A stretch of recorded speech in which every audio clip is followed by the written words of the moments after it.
बिस्मिल्लाहिर्रहमानिर्रहीम। अस्सलाम वालेकुम मेरी यूट्यूबर फैमिली, कैसे हैं आप सब। उम्मीद है कि आप सब खैर आफियत के साथ होंगे। अल्लाह ताला आप सबको अपने अपने घरों में हिफ्ज़ व अमान में रखे। तो जी आज मैं आप लोगों के लिए दाल लेकर आई हूँ। दाल की रेसिपी है, दाल मूंग की, और ये बहुत मज़े की बनने वाली है। गर्मी बहुत ज़्यादा है तो फिर मेरा आज मूड था कि लंच में हम लोग दाल चावल बनाएँ।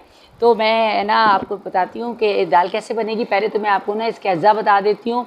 मैंने ना एक मीडियम साइज़ का टमाटो लिया और इसको भी देखे मैंने ना क्यूब की शक्ल में काट लिया। और 1 टेबल स्पून अनियन है, ये भी ना क्यूब की शक्ल में रफली ना चॉप किया हुआ है।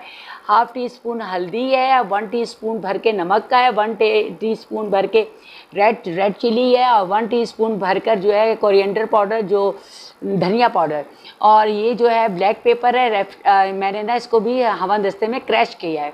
तो ठीक है, अब दाल में आपको मैंने अलग से नहीं रखी, और ये मैंने दाल को वॉश किया है। ये मेरी 250 ग्राम दाल है। देख रहे दाल मूंग है, सिर्फ दाल मूंग में डाल दी मैंने। इसमें भिगो के रखा था तो इसका पानी ड्रेन कर दिया भिगोने के बाद। और अब मैं इसके अंदर फ्रेश पानी डालूँगी, चूल्हा भी जला दूँ, और ये मैं इसके अंदर तकरीबन 2 गिलास पानी के डालूँगी, क्योंकि मैं ये चावलों के साथ बनाऊंगी ना तो थोड़ी सी पतली ये दाल अच्छी लगती है, और बहुत घनी घनी सी दाल जो है ना वो अच्छी नहीं लगती। और ये प्रेशर में बनाएं तो ज़्यादा अच्छी बनती है। तो ये जो है सामान है ये मैं इसके अंदर साथ ही डाल दूँगी सारा।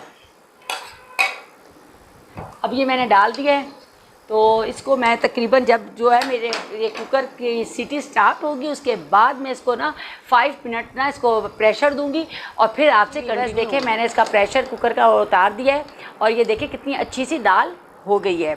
और मैं इसको ना इसके अंदर ये हाफ़ टी स्पून के करीब जो है ना गरम मसाला, ये बहुत स्ट्रॉन्ग है क्योंकि मैंने ये घर में बनाया है, तो मैं इसलिए थोड़ा सा ही ये डालूँगी। और मैं फिर ना आपके साथ अभी ना तड़के की तैयारी करती हूँ। जी वीवर्स, मैंने ना एक बेबी अनियन लिया था और इसको मैंने ना स्लाइस में कर लिया था, और हाफ़ कप ऑयल के अंदर जो है ना मैंने इसको गोल्डन ब्राउन कर लिया है। ये तड़के के लिए है दाल के। और ये है गार्लिक, इसको मैंने फ्रेशली कूटा है।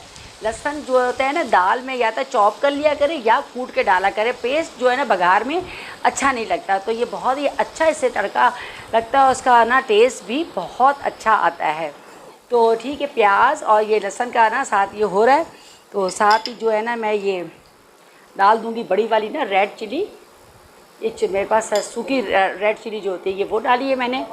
और अब मैं ये ना इसके साथ ही मैंने रेड चिली डाली है, ज़ीरा डाल रही हूँ साथ ही, और ये कड़ी लीव्स डाल रही हूँ। अब ये बघार रेडी हो गया तो मैं अपनी दाल पे डालूँगी। कितना प्यारा सा मेरा तड़का रेडी हो रहा है। तो प्लीज़ आप मेरे चैनल पे नए हैं तो सब्सक्राइब ज़रूर कीजिएगा। मुझे आपकी सपोर्ट की और वॉच टाइम की बहुत ज़रूरत है। और ये तड़का मेरा रेडी हो गया है। और ये ग्रीन जो है ना कोरिएंडर, ये अब मैं चूल्हा बंद करूँगी, और ये तड़का रेडी हो गया। अब ये मैं बिस्मिल्लाहिर्रहमानिर्रहीम करके इसके अंदर डाल दिया है, और ये देखिए कितना ज़बरदस्त सा ये तड़का रेडी हुआ है। और मैं आपको जी मेरे प्यारे व्यूवर्स, मैंने अपनी दाल को भगार लगाया था आपके सामने, और मैंने इसे डिश आउट कर लिया है।